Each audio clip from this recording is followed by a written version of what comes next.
तो आज के इस सेशन में हम नेक्स्ट चैप्टर्स कवर करने वाले हैं आज की इस वीडियो में। और हमारे साथ हमारे ही मतलब फ्रेंड हैं जो फूलचंद हैं, जो कि आप लोग को ये नेक्स्ट जो चैप्टर है HTML का चैप्टर आज करवाएंगे वो। तो आप लोग इन सर के साथ क्लास लीजिएगा। यहाँ पर वो बहुत अच्छे से आप लोगों को क्लियर करने वाले हैं HTML का जो यहाँ पे चैप्टर है। बहुत ही इंपॉर्टेंट क्वेश्चन हमने पुटअप किया हुआ है, जो कि एग्जाम की दृष्टिकोण से काफ़ी इंपॉर्टेंट क्वेश्चन यहाँ पर हमने कवर कराए हैं। तो आप लोग देखिएगा वीडियो को एंड तक। पहला क्वेश्चन जैसा कि यहाँ पर दिया गया है, HTML is what type of language. HTML किस टाइप का लैंग्वेज है। तो जैसा कि HTML के नाम से, इसके फुल फॉर्म से हमको पता चलता है कि HTML hyper text markup language, अर्थात यहाँ से ही हमको पता चल गया M और L से कि HTML मेरा मार्कअप लैंग्वेज है। नेक्स्ट क्वेश्चन देखते हैं। आई होप ये चीज इतना समझ आ गया होगा आपको, कैसे इसका डिफाइन करेंगे कि मार्कअप लैंग्वेज है। अब नेक्स्ट क्वेश्चन पे चलते हैं। नेक्स्ट क्वेश्चन है, what is the first tag in HTML document. तो HTML डॉक्यूमेंट का मेरा जो फर्स्ट टैग होता है वह होता है HTML। अब इसका हम लोग प्रैक्टिकली देख सकते हैं कि यह जो HTML टैग होता है, इसका फर्स्ट एलिमेंट HTML होता है। जैसा कि हम लोग अपने टेक्स्ट एडिटर पे आ जाते हैं, यह सबलाइम टेक्स्ट एडिटर है। यहाँ पर जो है हमें HTML इस सबसे पहले इस फाइल को सेव करके और HTML इस पर लिख कर टैब बटन प्रेस करने से आ जाता है मेरा HTML का बेसिक स्ट्रक्चर। तो यहाँ पर दिया है जो first first tag asylum doc type HTML, जो कि मेरे आंसर में ऑप्शन, जो मेरे ऑप्शन है उसमें डॉक टाइप HTML नहीं है, उसमें HTML है ऑप्शन में। तो इसके कारण मेरा फर्स्ट टैग वहां से HTML लिया जाता है। जो जो डॉक टाइप होता है, यह सिर्फ बताता है मेरे पेज जो HTML का फाइल होता है वह डॉक्यूमेंटेशन टाइप फाइल है। बट फर्स्ट टैग किसी भी वेब पेज का फर्स्ट टैग HTML ही होता है। तो जैसे कि यहाँ पर हम HTML लिख कर टैब प्रेस करें तो ऑटोमेटिक यह HTML आ गया। तो यहाँ से हमको पता चल गया कि मेरा फर्स्ट टैग जो होता है वह HTML होता है। तो आप आई होप इस चीज ये क्वेश्चन समझ गए होंगे। नेक्स्ट क्वेश्चन पे हम चलते हैं। विच HTML टैग इंसर्ट ए लाइन हॉरिजॉन्टली इन ए पेज।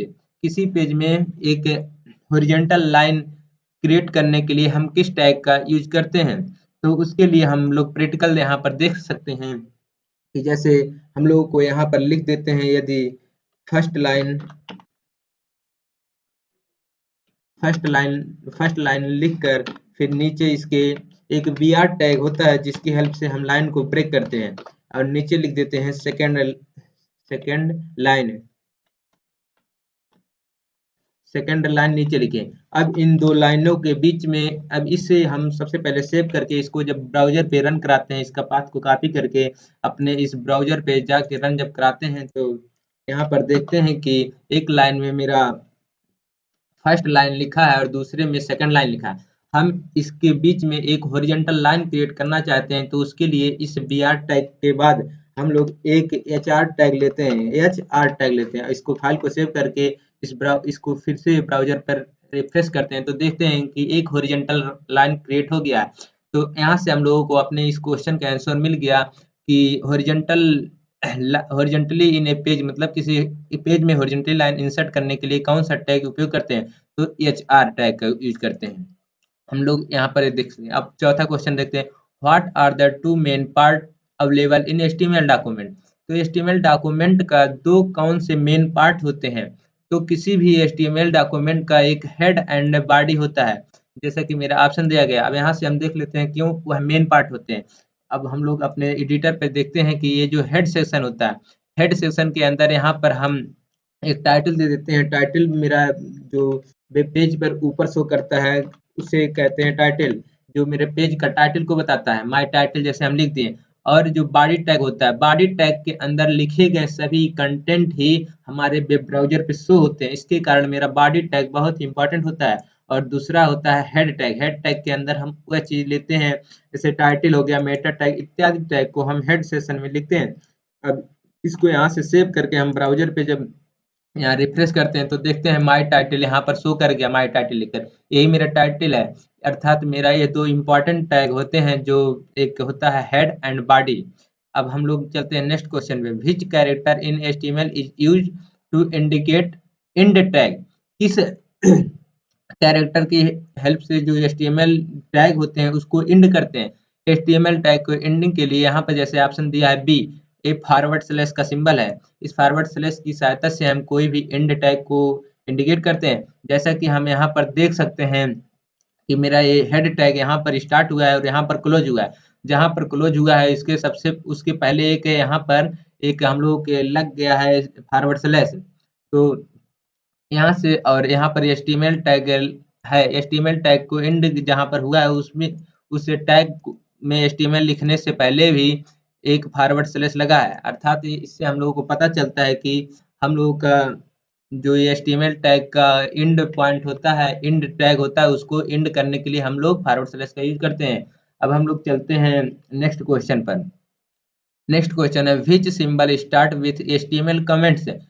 HTML कमेंट को स्टार्ट के लिए स्टार्ट मतलब कमेंट को जो HTML का कमेंट होता है उसको स्टार्ट करने के लिए किसी एंगुलर ब्रैकेट अर्थात किसी टैग को क्या लिखते हैं उसके पहले, तो इक्साइलम लिख देते हैं। यदि किसी टैग जहाँ पर एंगुलर ब्रैकेट स्टार्ट करते हैं और उसके बाद हम इक्साइलम का सिंबल देते हैं, तो वहां से मेरा एंगुलर जो मेरा होता है कमेंट स्टार्ट होता है। हम लोग इसका डायरेक्ट प्रैक्टिकल करके देखते हैं। जैसे यहाँ पर देना हमको कोई कमेंट लिखना है कि यह मेरा पेज एक वेब पेज है, तो यहाँ पर एक कमेंट है, इस प्रकार लिख देते हैं माई वेब पेज, माई वेब पेज, माई वेब पेज लिख दिए। अब यह एक कमेंट हो गया। इस कमेंट को देख सकते हैं आप लोग, यहाँ पर स्टार्ट हुआ है, एंगुलर ब्रैकेट यहाँ पर है और यहाँ पर इसके पहले एंगुलर ब्रैकेट के बाद तुरंत इसाइलम का सिंबल लगाते हैं और उसके बाद डबल डबल हाइफन का सिंबल देते हैं और लास्ट में जहाँ से क्लोज करना होता है वहां पर भी डबल हाइफन लगाते हैं। उसके बाद एंगुलर ब्रैकेट को बंद करते हैं। तो कमेंट हम लोग वहां पर देते हैं जहां पर ब्राउजर को पता ना चले क्या है, सिर्फ हम लोग अपने समझने के लिए इसे लिखते हैं। जैसे अब इस फाइल को सेव करके हम लोग ब्राउजर पे रन कराते हैं तो देखते हैं कि मेरे पेज में कोई परिवर्तन नहीं हुआ, अर्थात यह ब्राउजर मेरे दिए गए कमेंट को रीड नहीं करता है। इस स्थिति में हम लोग कमेंट का यूज करते हैं। उसको स्टार्ट करने के लिए एंगुलर ब्रैकेट स्टार्ट करते हैं, उसके साथ इसाइलम का सिंबल लगाते हैं, यही हो गया। अब हम लोग चलते हैं अपने 7th क्वेश्चन पे। Which attribute is used with TD tag to merge two cell horizontally. यहाँ पर दिया है किसी टीडी टैग जो होता है वह टेबल डेटा के लिए किया जाता है। इसके साथ यदि दो सेल मतलब दो टेबल डेटा को एक में मर्ज करना है तो किस एट्रीब्यूट के थ्रू हम मर्ज करते हैं। तो दो सेलों को मर्ज करने के लिए यहाँ पर मेरे ऑप्शन जैसे दिया है कॉल स्पैन टू की हेल्प से दो सेलों को मर्ज करते हैं। इसका हम लोग थोड़ा फास्ट में प्रैक्टिकल देख सकते हैं। इसके अंदर के जो कंटेंट लिखे हैं सबसे पहले डिलीट करके एक टेबल क्रिएट करते हैं। जैसे कि ये टेबल टैग की हेल्प से एक टेबल क्रिएट होता है। टेबल टैग के अंदर हम फिर टीआर टैग लेते हैं। टीआर टैग जो बताता है टेबल रो के अंदर कितने हमको डेटा लिखना है, अर्थात कितने एक रो में कितने कॉलम बनाना है। तो टीडी की हेल्प से टेबल डेटा लेते हैं। जैसे यहाँ पर माने हम लोग लिख लिए नेम, फर्स्ट रो में फर्स्ट कॉलम में हम लोग नेम लिख लिए और सेकंड कॉलम में हम लोग लिख लेते हैं कि your mobile number mobile number. अब ये मेरा फर्स्ट रो में दो कॉलम हो गया, फर्स्ट कॉलम हो गया नेम, दूसरे कॉलम में हो गया मोबाइल। अब फिर इसे हम लोग यहाँ देखते हैं एक और रो ले लेते हैं। Second row table row, TR मतलब टेबल रो होता है और टीडी मतलब टेबल डेटा होता है। दूसरे रो में हम लोग चाहते हैं कि नेम के नीचे मेरा जो नाम है वो लिखा है, मैंने मेरा नाम विनोद लिखा है, ठीक है। अब यहाँ पर हम लोग विनोद लिखें और उसके बाद मोबाइल के नीचे आ जाए विनोद जी का मोबाइल नंबर आ जाएगा। तो यहाँ पर हम लोग इनका नंबर लिख देते हैं। मान रहे नंबर हम लोग कुछ भी दे देते हैं, जैसे 000 हम लोग एक रॉ डेटा ले लिए। अब इस पेज को हम सेव करते हैं और यहाँ पर सबसे पहले बॉर्डर यहाँ पर लिख देते हैं बॉर्डर लिखने से मेरा एक बॉर्डर 2 पिक्सल का एक बॉर्डर दे देते हैं जिससे चारों तरफ एक बॉर्डर हो जाए टेबल के साथ। अब इसे पेज को सेव करके ब्राउजर पे इसे जो ही रिफ्रेश करते हैं तो ये देखते हैं कि मेरा एक टेबल क्रिएट हो गया। जैसे कि टेबल में लिखा गया है नेम और मोबाइल नंबर और विनोद है और एक में मोबाइल के नीचे उनका नंबर मानना है 000 हम लोग रॉ डेटा लिख दें। इसके नीचे हम लोग लिख देंगे इंड पॉइंट। यदि हम लोग चाहते हैं कि ऐसे दोनों में बॉक्स बने, दोनों एक ही मर्ज हो जाएं, तो उस स्थिति में हम लोग रो स्पैन का यूज करते हैं। यदि रो को स्पैन करना है तो रो स्पैन करते हैं और कॉलम को स्पैन करना है इस प्रकार कॉलम को स्पैन करना होता है तो कॉल स्पैन का यूज करते हैं। तो मेरे क्वेश्चन में जैसा कि यहाँ पर पूछा है कि TD tag merge two cell horizontally मतलब हॉरिजॉन्टली दो हॉरिजॉन्टली दो सेल को मर्ज करने के लिए किस टैग का उपयोग करते हैं। तो इसका हम लोग देख सकते हैं। लोग चलते हैं अपने टेक्स्ट एडिटर पर। यहाँ पर देखते हैं एक हम लोग नीचे एक और रो बनाते हैं और इस रो के अंदर एक टीडी लिखते हैं। टीडी के अंदर लिख देंगे this is and point, this is and line मानना है, लिख देते हैं। अब इस लाइन को हम लोग चाहते हैं कि ये जो विनोद और 00 उनका मोबाइल नंबर है, इन दोनों को जैसे कि यहाँ पर इन दोनों के नीचे से हो, अर्थात उन दोनों रो को इन दोनों कॉलम को हमको मर्ज करना है। तो इस स्थिति में हम लोग टीडी के साथ एक एट्रीब्यूट को यूज करते हैं जिसे होता है कॉलम स्पैन। अब कॉलम स्पैन तो हो गया, उसके वैल्यू को देंगे कि जितने कॉलम को हम लोगों को मर्ज करना है उस कॉलम की वैल्यू को देते हैं, जैसे कॉलम 2 लिख दिए। अब ये दो कॉलम एक में मर्ज हो जाएगा। अब इसको हम सेव करके और अपने अपने ब्राउजर पे जाकर देखते हैं क्या होता है। यहाँ पर देख सकते हैं जैसा कि यहाँ देख सकते हैं। अब यह जो दिस इज एंड आया है, यह दोनों कॉलम को एक साथ मर्ज करके आया है। इस स्थिति के लिए हम लोग कॉल स्पैन का यूज करते हैं। आप लोग यहाँ पर प्रैक्टिकल के साथ देख चुके हैं कि कॉल स्पैन का यूज टीडी के साथ कैसे किया जाता है। अब हम लोग नेक्स्ट क्वेश्चन पे चलते हैं। Which tag create a checkbox for a form in HTML. किसी एचटीएमएल टैग में किसी एचटीएमएल पेज के अंदर हम लोग जो चेकबॉक्स क्रिएट करते हैं तो वह किस एट्रीब्यूट किस वैल्यू के द्वारा हम लोग चेकबॉक्स क्रिएट करते हैं। तो हम लोग यहाँ पर प्रैक्टिकली देख, जैसे यहाँ पर दिया है आंसर में हम लोग देख सकते हैं इनपुट टाइप चेकबॉक्स। तो इसका हम लोग प्रैक्टिकली देख सकते हैं कि यह सही वर्क करता है या नहीं। तो सबसे पहले इस टेबल को हम लोग डिलीट करके यहाँ पर एक अपना न्यू फॉर्म है जो मेरा टैग यूज किया जाता है इनपुट टाइप या किसी फॉर्म के अंदर किया जाता है। तो हम लोग सबसे पहले फॉर्म टैग एक ले लेते हैं। फॉर्म टैग के अंदर इनपुट एक टैग होता है जिसके अंदर हम लोग टाइप दे देंगे चेकबॉक्स इनपुट टाइप चेकबॉक्स दे देते हैं और नेम को ऐसे छोड़ देते हैं और यहाँ पर वैल्यू दे देते हैं, वैल्यू लिख देते हैं। जैसे कि हम वैल्यू में कुछ भी लिख देते हैं, प्लीज सेलेक्ट चेकबॉक्स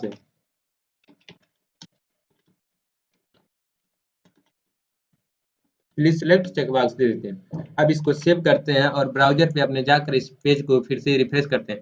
तो यहाँ पर देख सकते हैं कि एक चेकबॉक्स मेरा क्रिएट हो गया।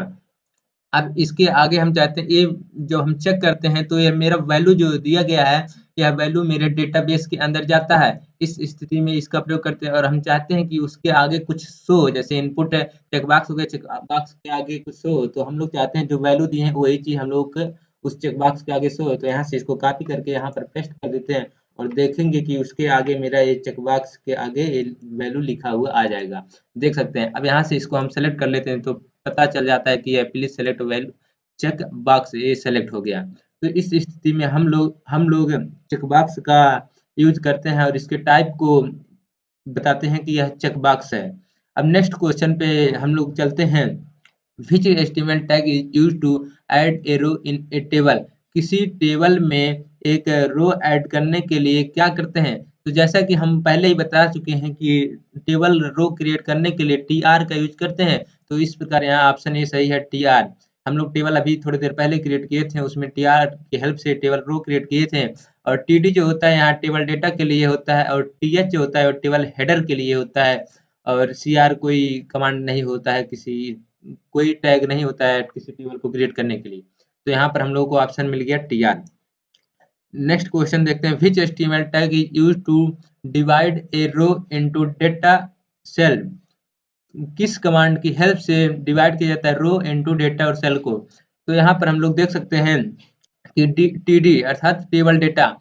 तो वही जो अभी हम लोग टेबल क्रिएट करते समय देखे हैं कि टेबल डेटा जो जहाँ पर हम लोगों का डेटा लिखा होता है, जैसे मोबाइल नंबर लिखे थे और नेम लिखे थे, तो वह एक सेल के अंदर लिखा गया था। तो वही पूछा है कि divide a row into data cell, मतलब किसी सेल के अंदर जो है जो डिवाइड किए गए हैं उसके अंदर हम लोग क्या किस टाइप की हेल्प से उसे क्रिएट किए उस सेल को। तो टेबल डेटा की हेल्प से हम लोग उस सेल को क्रिएट किए हैं जिसके अंदर हम लोग अपना डेटा लिखते हैं। अब नेक्स्ट क्वेश्चन पे चलते हैं। Which is the correct syntax for adding alternate text for image in the image cannot be display। तो यहाँ पर पूछा है कि टैग की हेल्प से करेक्ट सिंटेंस मतलब किस करेक्ट सिंटेंस की हेल्प से adding alternate text for image मतलब अल्टरनेट टेक्स्ट का यूज करते हैं। और उसमें जब मतलब अल्टरनेट टैग का यूज तभी किया जाता है, एट्रीब्यूट का यूज तभी किया जाता है जब वह इमेज शो ना हो डिस्प्ले पे। तो उस स्थिति में हम लोग इसमें बताना है कि कौन सा सिंटेक्स सही है। तो यहाँ पर देख सकते हैं ऑप्शन ए में इमेज एसआरसी और इमेज का ये पाथ दिया गया है कि वो इमेज मेरा क्या है, और अल्ट यहाँ पर दे दिया अल्ट बिग बोट। तो यहाँ पर यदि यह इमेज हम लोग ब्राउजर पे रन कराते हैं, इस इमेज मतलब जो ये इमेज मेरा टैग है इसको जब ब्राउजर पे रन कराएंगे तो यहाँ पर देखेंगे कि यदि यह इमेज इस नाम से ना मेरे फाइल में हो, मेरे फोल्डर में, मेरे सिस्टम में नहीं है, तो उस स्थिति में अल्टरनेट ALT एट्रीब्यूट का यूज करते हैं जो हमको बताता है कि यदि मेरा इमेज शो नहीं हो रहा है तो एक मैसेज देता है कि कुछ एरर हो रहा है। उस स्थिति में करते हैं हम लोग इसका डायरेक्ट प्रैक्टिकल कर लेते हैं। जैसे यहाँ पर IMG टैग एक यूज करते हैं, IMG टैग की हेल्प से अब SRC पूछ रहा है, इमेज का पाथ देते हैं। मान रहे हम इमेज का पाथ दे देते हैं PATH path dot HTML, sorry path dot और JPG इमेज है तो उसका एक्सटेंशन देते हैं डॉट JPG। और अल्ट एट्रीब्यूट लेते हैं, अल्ट एट्रीब्यूट मतलब एक मैसेज शो कर देते हैं your image is not found, is not found, your image is not found. अर्थात ये पाथ डॉट जेपीजी इमेज जो पाथ दिए हैं यह इमेज मेरा ये HTML फाइल नहीं पाएगा, तो वेब ब्राउजर पे एक मैसेज शो कर देगा your image is not found. क्योंकि मैंने वैसे अंदाजे ही एक पाथ डॉट जेपीजी फाइल का पाथ दे दिया है बट ये मेरे सिस्टम में है नहीं, इसके कारण जब हम इस फाइल को सेव करके ब्राउजर पे रन कराते हैं तो देखते हैं कि लिख कर आ रहा है एक मैसेज की your image is not found. इस स्थिति में हम लोग अल्टरनेट एट्रीब्यूट का यूज करते हैं। यदि वही इमेज का पाथ हम लोग सही दिए होते हैं, वह इमेज मेरे सिस्टम में होता है तो यह चीज लिखकर नहीं आता है, उस स्थिति में मेरा इमेज शो हो जाता है। आई होप ये चीज आप लोग अच्छे से समझ गए होंगे। तो यहाँ पर ये चीज सही है। तो फर्स्ट ऑप्शन। अब आते हैं next question, which is the correct H1 tag for right element. तो यहाँ पर पूछा गया है H1 टैग का राइट मतलब यदि जो H1 टैग अर्थात हेडिंग 1 होता है उसमें जो हम कुछ कंटेंट लिखेंगे वह चाहते हैं राइट अलाइनमेंट है। राइट अलाइनमेंट मतलब होता है हमको उस जो कंटेंट है उसको कहाँ पर प्रदर्शित करना है, राइट में लिखना है, अपने वेब ब्राउजर के राइट में ले जाना है कि लेफ्ट में ले जाना है कि ऊपर ले जाना है कि नीचे। इस स्थिति में करते हैं अलाइनमेंट। लेकिन जो हम लोगों का HTML है यह 3 टाइप का अलाइनमेंट देता है। फर्स्ट अलाइनमेंट देता है लेफ्ट, राइट एंड सेंटर। तो आइए हम लोग इसका प्रैक्टिकल डायरेक्ट करके देखते हैं। जैसा कि हम लोग यहाँ पर एक H1 हेडिंग 1 टैग लेते हैं, इसके अंदर हम लोग लिख देते हैं HEADING हेडिंग 1 लिख दिए और इसको हम लोग यदि सेव करके ब्राउजर पे अपने चलाते हैं तो यहाँ पर हेडिंग हो एन है जिसका बाय डिफॉल्ट अलाइन हम लोग देख सकते हैं कि लेफ्ट है, लेकिन बाय डिफॉल्ट अलाइन लेफ्ट है बट हम लोग चाहते हैं इसका जो अलाइन है वह राइट हो जाए। तो इस स्थिति के लिए यहाँ पर अलाइन एट्रीब्यूट की हेल्प से यहाँ पर राइट लिख देते हैं, राइट वैल्यू दे देते हैं और इसे सेव करते हैं। तो यहाँ पर देख सकते हैं कि अब यहाँ पर जब रन कराएंगे तो देख सकते हैं कि मेरा वैल्यू राइट साइड चला गया। तो इस स्थिति में इस एट्रीब्यूट का यूज करते हैं। यदि हम लोग चाहते हैं कि मेरा यहाँ पर जो वैल्यू है हेडिंग 1 वह सेंटर में है तो सेंटर सेंटर वैल्यू देकर हम उसको अपने हेडिंग 1 को सेंटर में ला सकते हैं। यहाँ पर देख सकते हैं अब मेरा सेंटर आ गया, सेंटर में हेडिंग 1 आ गया। तो चूंकि मेरे इस क्वेश्चन में पूछा गया था कि राइट अलाइनमेंट के लिए हम लोग कौन सा सिंटेक्स मतलब इसमें दिए गए हैं कौन सा सिंटेक्स सही है, तो यहाँ पर अलाइन राइट करते हैं आप लोगों को जैसे कि हम प्रैक्टिकल करके दिखा दिए। अब आते हैं अपने next question, what is the correct sentence for marking A hyperlink. यहाँ पर दिया है कि एक हाइपरलिंक के लिए आप लोग मेकिंग ए हाइपरलिंक मतलब एक हाइपरलिंक क्रिएट करने के लिए किस सिंटेक्स का यूज करेंगे, जो नीचे सिंटेक्स दिए गए हैं इनमें से कौन सा सिंटेक्स का आप यूज करेंगे। तो हम लोग यहाँ पर देखते हैं कि ऑप्शन सी मेरा जो है यह राइट सिंटेक्स लिखा गया है। इसको हम लोग प्रैक्टिकली देख सकते हैं जैसे कि यहाँ पर हम लोग किसी लिंक को क्रिएट करने के लिए ए टैग होता है जो ए फॉर एंकर टैग होता है, एंकर टैग की हेल्प से कोई लिंक क्रिएट करना है। यदि यहाँ पर हम लोग लिख देते हैं HTTPS कॉलन //www.google google.com। यहाँ पर ये चीज लिख दिए हम लोग, गूगल का एक एड्रेस दे दिए, यहाँ पर लिख देते हैं, यहाँ पर हम लोग देते हैं गूगल लिंक। यहाँ पर जो ही हम लोग गूगल लिंक पर क्लिक करेंगे तो ही मेरा एक गूगल का एक पेज ओपन हो जाएगा। इस पेज को हम लोग सेव करके ब्राउजर पे रिफ्रेश जो ही करते हैं तो एक आ गया गूगल का लिंक।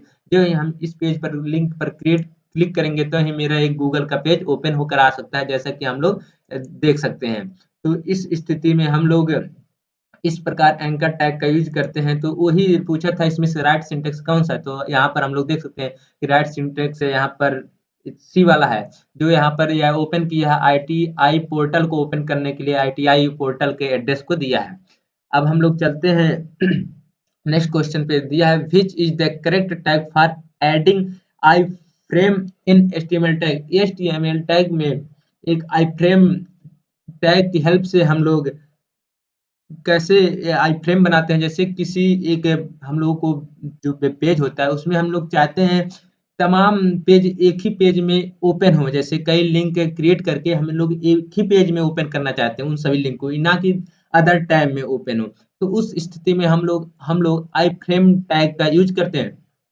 तो दोस्तों इस पेज को बनाने के लिए हम लोगों को कई फाइलें तैयार करना पड़ेगा, जिसका प्रैक्टिकल कराने में थोड़ा लेंथी हो जाएगा, जिसके कारण हम लोग इसका राइट सिंटेक्स से ओनली देख लेते हैं और प्रैक्टिकल मैं आपको बाद में करा सकता हूँ, क्योंकि हम लोग का एग्जाम आ रहा है तो इसके कारण हम लोग को एग्जाम को देखते हुए समय को ध्यान रख के करना पड़ता है। तो यहाँ पर इसका जो राइट सिंटेक्स होता है आई फ्रेम का, आई फ्रेम एसआरसी, जो हम लोग का एसआरसी मतलब उस पाथ को, एसआरसी मतलब होता है सोर्स, जो हमको पाथ को इसके साथ देना पड़ता है। तो यह पाथ हम लोगों को दिया गया है कि इस पाथ पे इसकी हेल्प से जाना है आई फ्रेम। तो यह मेरा राइट सिंटेक्स है ऑप्शन सी, किसी आई फ्रेम टैग को यूज करने के लिए। अब नेक्स्ट क्वेश्चन पे आ जाता है, what is the correct HTML tag for adding a background colour. अब यहाँ पर पूछा है किसी बैकग्राउंड, किसी एलिमेंट के साथ उसका बैकग्राउंड कलर यूज, मतलब बैकग्राउंड कलर लगाने के लिए हम लोग कौन सा सही सिंटेक्स है इसमें से दिया गया, मतलब कौन सा सही सिंटेक्स है। तो हम लोग देख सकते हैं यहाँ पर ऑप्शन बी जो दिया है बॉडी वीजी कलर येलो। तो हम लोग इसका प्रैक्टिकल करके देख लेते हैं कि यह सही है कि नहीं। जैसे यहाँ पर हम लोग लिखेंगे वीजी कलर यदि यहाँ पर हम लोग रेड दे दिए और इसे सेव करके यहाँ पर अपने ब्राउजर पे रिफ्रेश करते हैं तो मेरा इस पेज का कलर पूरा रेड हो गया। तो यह पार्टिकुलर जब हम किसी भी एट्रीब्यूट को और उसके वैल्यू को किसी बॉडी टैग के साथ यूज करते हैं तो वह फॉर्मेटिंग पूरे पेज में लग गया। तो हम लोग चूंकि बॉडी मेरा, जैसा कि हम पहले ही बता चुके हैं, जो बॉडी होता है वह पूरे पेज को दर्शाता है। तो बॉडी टैग के अंदर हम लोग बीजी कलर दिए तो मेरा पूरे पेज का कलर रेड हो गया। अब आई होप ये क्वेश्चन आप लोग को समझ में आ गया होगा कि इसका ऑप्शन क्यों यह सही है, बी वाला। अब नेक्स्ट क्वेश्चन पे चलते हैं, question number 16, how do you add a link which will allow the visitor to send a email. अब यहाँ पर दिया है अलाउ टू विजिटर, मतलब किसी विजिटर को एक send an email from the page, उस पेज की सहायता से एक ईमेल भेजने के लिए किस सिंटेक्स का यूज करते हैं। तो यहाँ पर ऑप्शन ए आपका सही है। जो ए होता है एंकर टैग, उसी जो टैग हम लोग को लिंक क्रिएट कराता था उसी टैग की हेल्प से एचआरपी और मेल्टो दे देते हैं, फिर कॉलन लगाकर योर एड्रेस मतलब उसके ईमेल का एड्रेस दे देते हैं। उस स्थिति में उस व्यक्ति को ईमेल चल जाता है। उस स्थिति में हम लोग इस ईमेल वाला जो क्वेश्चन है visitor to send a email from the page, उस पेज से लिंक के ईमेल के पास ईमेल उस दिए गए ईमेल के पास कुछ मैसेज भेजने के लिए यहाँ पर इस प्रकार के सिंटेक्स का हम लोग यूज करते हैं। आते हैं नेक्स्ट क्वेश्चन पे, what will happen if the background image is smaller than screen. What will happen मतलब क्या घटना घटेगी यदि आप जो एक बैकग्राउंड इमेज है, मतलब किसी एक वेब पेज क्रिएट कर रहे हैं उसमें हम लोग एक इमेज लगा रहे हैं, यदि वह इमेज की साइज मेरे बैकग्राउंड मतलब मेरे जो होम पेज है, मेरे ब्राउजर का होम पेज है, उसके तुलना में मेरा इमेज की साइज बहुत छोटा है, तो आपके साथ क्या घटना घटेगी यदि आप उस छोटे इमेज को अपने बैकग्राउंड में लगा दिए। तो इसका एकदम सीधा आंसर होता है कि इट विल बी रिपीटेड, वह इमेज बार बार रिपीट हो जाएगी। कब तक रिपीट हो जाएगी, जब तक पूरे पेज में वह इमेज फिल ना हो जाए। तो उसी इमेज को बार बार रिपीट करके उस चीज को वह पूरे बैकग्राउंड को फिल कर देता है। तो दोस्तों हम लोग इस चीज का प्रैक्टिकल करके देखते हैं कि मेरा वह इमेज कैसे, यदि छोटा इमेज है तो कैसे रिपीट करता है। तो चलते हैं अपने टेक्स्ट एडिटर पर, यहाँ पर हम लोग इस इसको ऐसे ही रहने देते हैं। यहाँ पर हम लोग बैकग्राउंड इमेज देते हैं। बैकग्राउंड इमेज देने के लिए देखते हैं तो हम लोग अपने टेक्स्ट एडिटर में जाकर एक स्टाइल जो सीएसएस का एक स्टाइल एट्रीब्यूट होता है उसकी सहायता से हम लोग बैकग्राउंड इमेज देने की कोशिश करते हैं। बैक जैसे कि हम यहाँ पर लिखेंगे background image, sorry, background image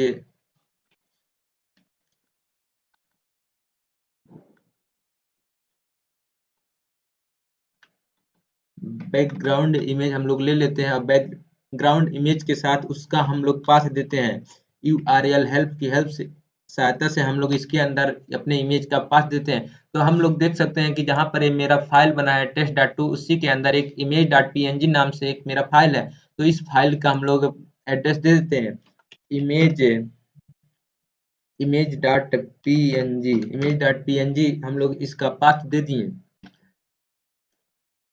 अब हम लोग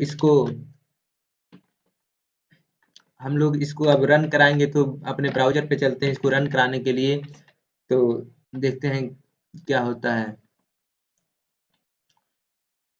ठीक है, अब इसको सेव इस फाइल को हम करते हैं और ब्राउजर पे चलते हैं इसको रन कराते हैं। तो यहाँ पर जैसे ही इसको रन कराएं तो देखते हैं इसमें कुछ एरर आ गए हैं जिसके कारण पेज ना, तो हम लोग चेक करते हैं क्या है। तो दोस्तों हम लोग एक बैकग्राउंड इमेज जो लिए हैं वैल्यू उसके अंदर URL की हेल्प से उससे अपने इमेज जो मेरे बैकग्राउंड पर इमेज को लगाना है उससे डाउनलोड उस इमेज का नाम है .jfi उसका एक्सटेंशन है। तो इस इमेज को हम लोग यहाँ पर स्टाइल एक जो CSS का एट्रीब्यूट होता है उसकी हेल्प से हम एक बैकग्राउंड इमेज लगाए हैं। अब इसे हम जिससे फाइल को सेव करके यहाँ पर देखते हैं जो इस फाइल को हम लोग सेव करके ब्राउजर पे जब ही रन कराते हैं तो यहाँ देखते हैं कि मेरा एक इमेज लग गया। तो यहाँ पर देख सकते हैं कि यह इमेज हम लोग एक ही था मेरा ये इमेज यहाँ पर हम लोग आपको अपने इमेज दिखा देते हैं कि मेरा इमेज जो है यहाँ डेस्कटॉप पर M2R5 नाम का एक फोल्डर है। यहाँ पर मेरा download.jfi ये मेरा इमेज है, इसका एक्सटेंशन है जो एक देख सकते हैं कि एक सिंगल इमेज है, एक या सिंगल इमेज है। बट यहाँ पर जब हम ब्राउजर पे इसी अपने फाइल को जब रन कराएं तो यहाँ पर 2 इमेज अर्थात यह इमेज मेरे बैकग्राउंड के साइज का ना होने के कारण इमेज को रिपीट कर दिया है। तो और कुछ नहीं था दोस्तों, इसी से एक क्वेश्चन में पूछा था कि यदि आपका इमेज की फाइल जो है इमेज की साइज जो है वह छोटा है तो उस स्थिति में क्या घटना घटेगी आपके साथ। तो ही दिया है इट विल बी रिपीटेड मतलब इमेज रिपीट हो जाएगी। अब नेक्स्ट क्वेश्चन पे आते हैं और देखते हैं क्या which is the correct HTML tag for making a text input field. आप लोगों को पूछा कि करेक्ट एचटीएमएल टैग क्या है कि इनपुट फील्ड कोई एक इनपुट फील्ड बनाने के लिए करेक्ट एचटीएमएल क्या है। तो यहाँ पर देखते हैं ऑप्शन बी जो है इनपुट टाइप है टेक्स्ट, जो इनपुट टाइप टेक्स्ट है उसकी हेल्प से एक हम लोग making a text input field मतलब एक जो फील्ड बनाते हैं एक टेक्स्ट फील्ड बनाते हैं उसके अंदर हम लोग टेक्स्ट इसका हम लोग डायरेक्ट प्रैक्टिकल करके देख लेते हैं। जैसे हम लोग यहाँ पर इनपुट एक टैग लेते हैं,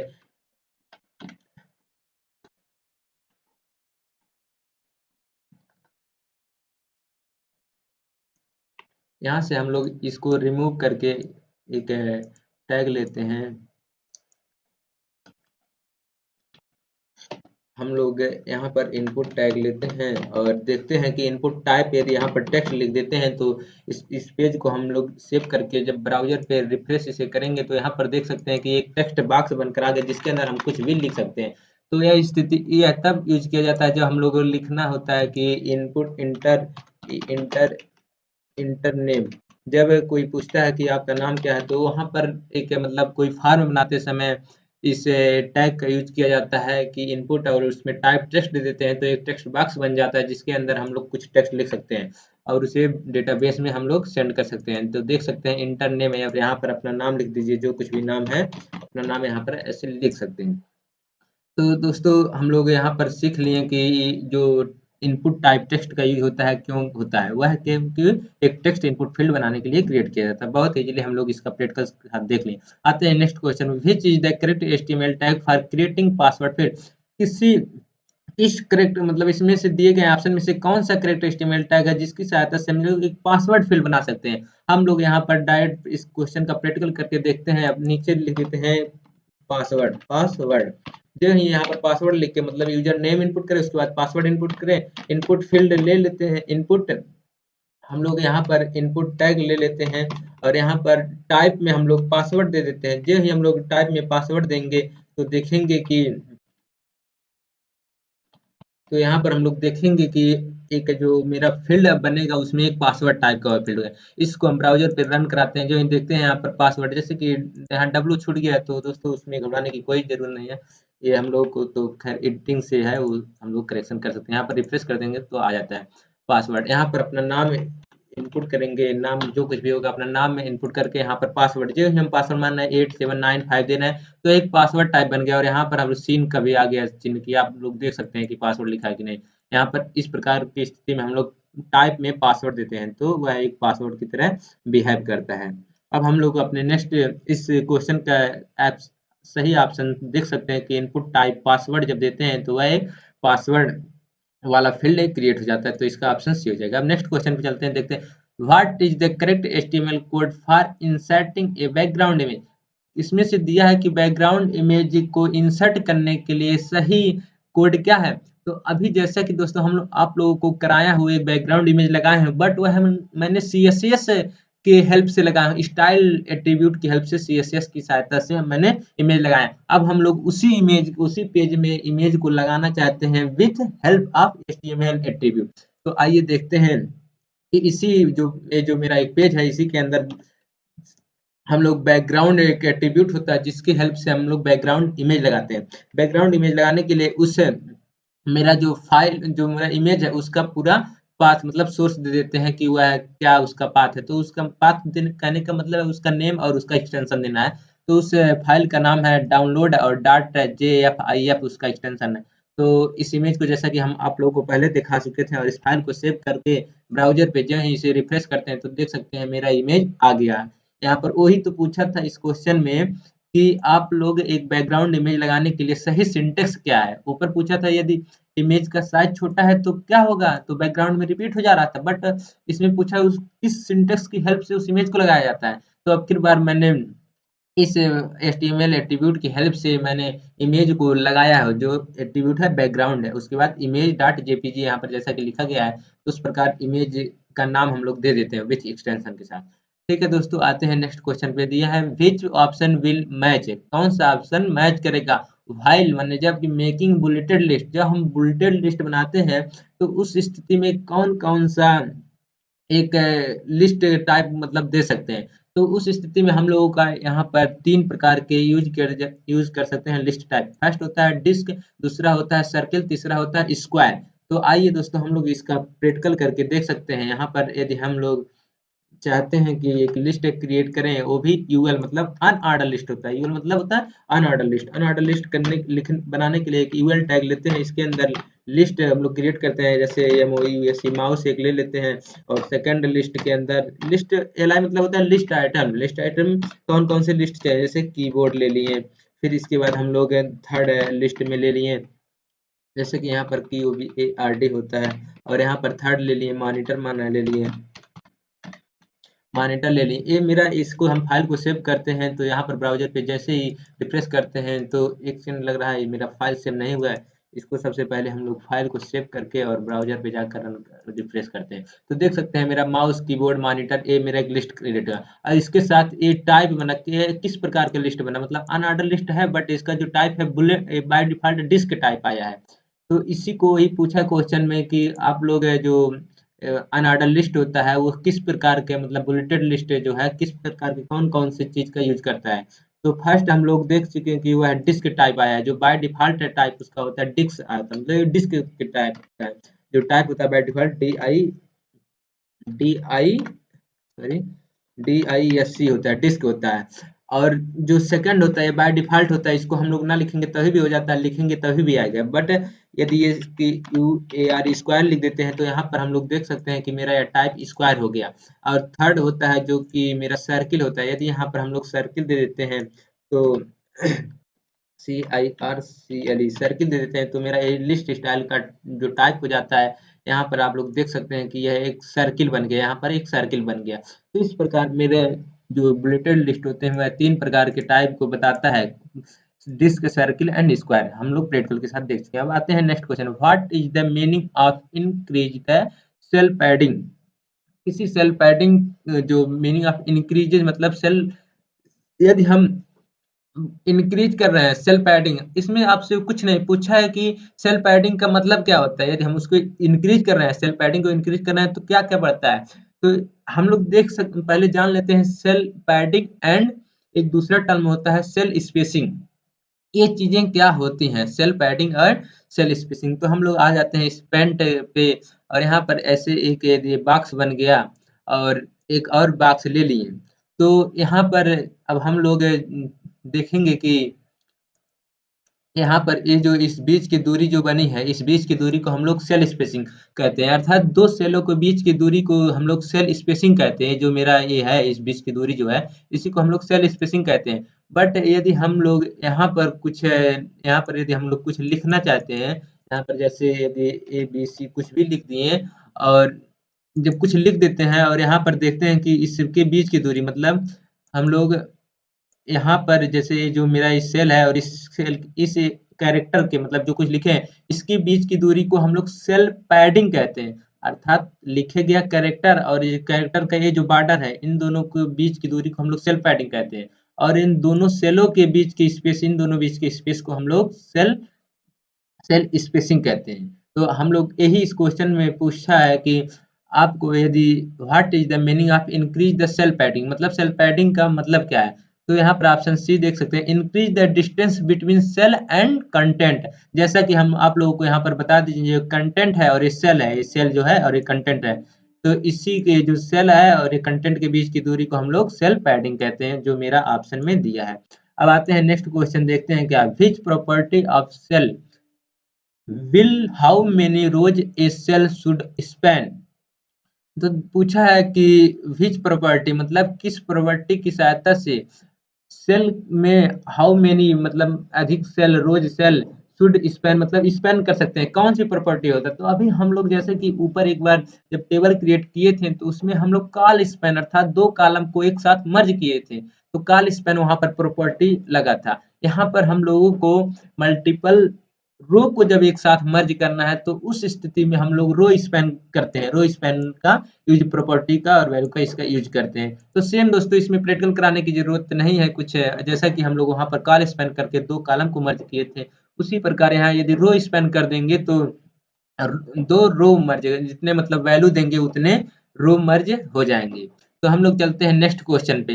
आप लोगों को यदि किसी को नहीं समझ में आया होगा कि रो स्पैन कैसे यूज करते हैं, तो आप लोग बिल्कुल कमेंट कीजिएगा, मैं नेक्स्ट वीडियो में उसका एक्सप्लेन बाकायदे से कर दूंगा। आते हैं नेक्स्ट क्वेश्चन पे, which web language given give more control over the HTML element. कौन सा लैंग्वेज है गिव मोर कंट्रोल मतलब अधिक कंट्रोल देता है ओवर द एचटीएमएल, वो एचटीएमएल के element and allows them to change at any time without returning to the web server। बिना मतलब वेब सर्वर से रिटर्न हुए उसके अलाउज करता है एचटीएमएल एलिमेंट के कंट्रोल को, लैंग्वेज को। जैसे कि लिखा है विच वेब लैंग्वेज, कौन सा लैंग्वेज गिव मोर कंट्रोल अधिक कंट्रोल देता है ओवर द एचटीएमएल एलिमेंट से, एंड अलाउज और अलाउ करता है चेंज एट एनी टाइम मतलब उस किसी भी टाइम चेंज हो विदाउट रिटर्निंग बिना रिटर्न हुए टू वेब सर्वर, बिना वेब सर्वर से रिटर्न हुए। तो इस कंडीशन में हमारा DTH जो dynamic hyper text markup language होता है, वह होता है यूज किया जाता है। जैसे इस कहने का मतलब है कि वेब सर्वर जो होता है, हम लोग कुछ भी सर्च करते हैं, कोई फॉर्म में भरते हैं, अथवा कोई जैसे हम लोग का एडमिट कार्ड आता है, रिजल्ट आता है, तो मेरे रिजल्ट का जो न्यूमेरिक मतलब वैल्यू होता है, रिजल्ट आता है, वह कहीं एक सर्वर पर रखा होता है, तो वह वहां से उठकर आता है।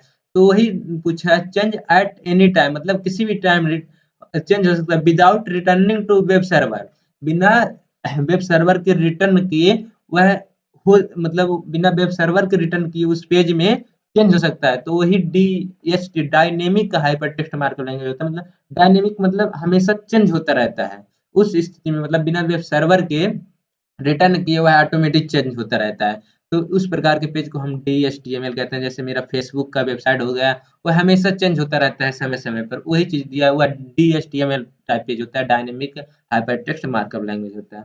नेक्स्ट क्वेश्चन देख लेते हैं, what is the use of form in HTML tag. किस टैग की यूज की सहायता से हम HTML फॉर्म को क्रिएट कर सकते हैं। तो यहाँ पर to send and data server मतलब जो HTML फॉर्म का यूज हम लोग करते हैं वह है फार्म टैग की हेल्प से एचटीएमएल फॉर्म को बनाते हैं। बट उसका यूज हम लोग क्यों करते हैं? पूछा व्हाट माने क्या इज द यूज ऑफ, मतलब क्या यूज है फार्म इन एचटीएमएल, एचटीएमएल में फार्म का क्या यूज है? तो उस स्थिति में to send the data to server, मतलब अपने डेटा को सर्वर के पास भेजने के लिए हम लोग फार्म का यूज करते हैं। जैसा कि आप लोग देखते होंगे कोई भी फार्म भरते होंगे तो वह फार्म फिल करते हैं, उसमें अपना पूरा डेटा देते हैं, वह डेटा मेरा उठ के कहाँ जाता है? सर्वर के पास जाता है, वहाँ अपलोड होता है। तो यही पूछा है कि हम लोग what is the use form in HTML, HTML में जो फार्म है उस टैग का यूज क्यों किया जाता है? तो अपने डेटा को सर्वर के पास भेजने के लिए। ठीक है दोस्तों, आते हैं नेक्स्ट क्वेश्चन पे। The latest HTML standard is, मतलब एचटीएमएल का लेटेस्ट स्टैंडर्ड मतलब प्रेजेंट टाइम में कौन सा एचटीएमएल वर्जन चल रहा है? स्टैंडर्ड मतलब उसका वर्जन कौन सा चल रहा है? तो दोस्तों इस समय जो एचटीएमएल का 5.0 वर्जन चल रहा है, ये हम लोग जो अभी तक कई टैग को हम लोग रन कराए हैं, देखे हैं, लिखे हैं, पढ़े हैं, समझे हैं, उस चीज में वह HTML 5 की हेल्प से किए हैं। वह मेरा करंट वर्जन है। वही पूछा लेटेस्ट HTML स्टैंडर्ड, वही HTML 5.0 है। इसे 5.0 भी कहा जाता है, लेकिन 5.0 अधिक पॉपुलर होता है। नेक्स्ट क्वेश्चन पे आ जाते हैं, देखते हैं डॉट एचटीएम और dot HTML is extension of, मतलब यह किस फाइल का एक्सटेंशन है? Dot HTML, dot HTM and dot HTML. तो यह मेरा वेब पेज सोर्स टेक्स्ट होता है, जो जैसे कि हम लोग यहाँ पर एक पेज क्रिएट किए हैं, इस पेज को यहाँ पर हम लोग देख सकते हैं कि डॉट एचटीएमएल से सेव किया गया, बट इसी पेज को हम डॉट एचटीएम से ओनली सेव कर दें तो भी यह मेरा एक वेब पेज बनेगा, जो मेरे ब्राउजर पे इजीली रन कर जाएगा। तो वही पूछा है कि जो डॉट एचटीएम है एंड डॉट एचटीएमएल है, यह दोनों एक्सटेंशन जो है वह कहाँ यूज किए जाते हैं? तो वेब पेज सोर्स टेक्स्ट के लिए यूज किए जाते हैं। नेक्स्ट क्वेश्चन पे आते हैं दोस्तों, HTML tag are surrounded by which type of brackets? HTML tag को सराउंडेड मतलब उसका एनवायरनमेंट जो होता है by which type of bracket, किस टाइप के ब्रैकेट के यूज करके? तो दोस्तों हम लोग तो अभी तक इतना कोडिंग कर चुके हैं, उसमें देखे हैं कि एंगल ब्रैकेट का यूज करते हैं। जैसे कि यहाँ पर आप लोग देखते हैं हर जगह, यहाँ पर जहाँ पर भी कोई टैग ओपन होता है, क्लोज होता है, हर जगह एंगुलर ब्रैकेट यूज होता है। तो वही पूछा है किस टाइप का ब्रैकेट का यूज करते हैं? तो एंगल ब्रैकेट है। तो दोस्तों आप लोगों को अच्छे से पता होगा। नेक्स्ट क्वेश्चन देखते हैं, द एचटीएमएल टैग आर, मतलब एचटीएमएल टैग आर है क्या है? Not case sensitive. आप लोगों को हम बता देना चाहते हैं नॉट केस सेंसिटिव का मीन्स क्या होता है। नॉट केस सेंसिटिव, केस मतलब जो कैरेक्टर होते हैं, जो अक्षर होते हैं, ABCD A से Z तक जो कुछ भी होते हैं, यह केस सेंसिटिव मतलब उनका कोई केस डिफाइन नहीं होता, अर्थात चाहे स्मॉल लेटर में लिखें चाहे कैपिटल लेटर में लिखें, मेरा एचटीएमएल फाइल इजीली मेरे उस एचटीएमएल फाइल को वेब ब्राउजर रन कर सकता है। जैसे हम लोग एक हेडिंग यहाँ पर क्रिएट करना चाहते हैं, यहाँ पर एक H1 हेडिंग बनाकर हेडिंग 1 लिख देते हैं, हेडिंग 1 लिख देते हैं, एंड सेकेंड में हम लोग एक एच एक H1 कैपिटल H1 सॉरी एक कैपिटल H1 के साथ हम लोग एक क्रिएट करना चाहते हैं।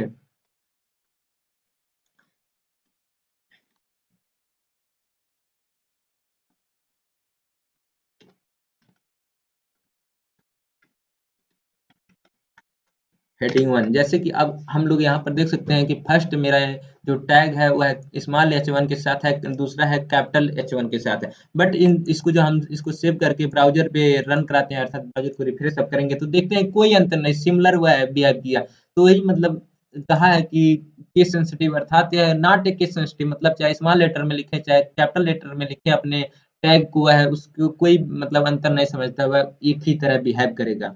तो दोस्तों इस क्वेश्चन में यही था कि एचटीएमएल टैग आर मतलब नॉट ए केस सेंसिटिव, मतलब कोई सेंसिटिव नहीं है, चाहे स्मॉल लिखें चाहे। दोस्तों आज हम लोग एचटीएमएल के मैक्सिमम कमांडो को देखा, जो हमारे डीआरडीओ सेप्टम 10 टेक्नीशियन 1 के लिए बहुत ही इंपॉर्टेंट क्वेश्चन था, जो एकदम इंपॉर्टेंट क्वेश्चन एग्जाम में आने वाले थे, उसी को मैंने लेकर यहाँ पर रिवीजन कराने की पूरी कोशिश की है। यदि दोस्तों आप लोगों को कोई भी इन सभी क्वेश्चन में कंफ्यूजन है अथवा आपके पास कोई अदर क्वेश्चन है, तो उसे मुझसे कमेंट करके पूछ सकते हैं, यदि कोई कंफ्यूजन आपके उन क्वेश्चनों में हो। तो आई होप सभी को अच्छे से समझ में आया होगा। यदि कोई क्वेश्चन आएगा तो बिल्कुल बेहिचक आप लोग कमेंट कीजिए, उसका रिप्लाई आपको बहुत ही जल्दी जरूर देने की सोचा जाएगा। तो दोस्तों इसी पर हम देख समाप्त करने की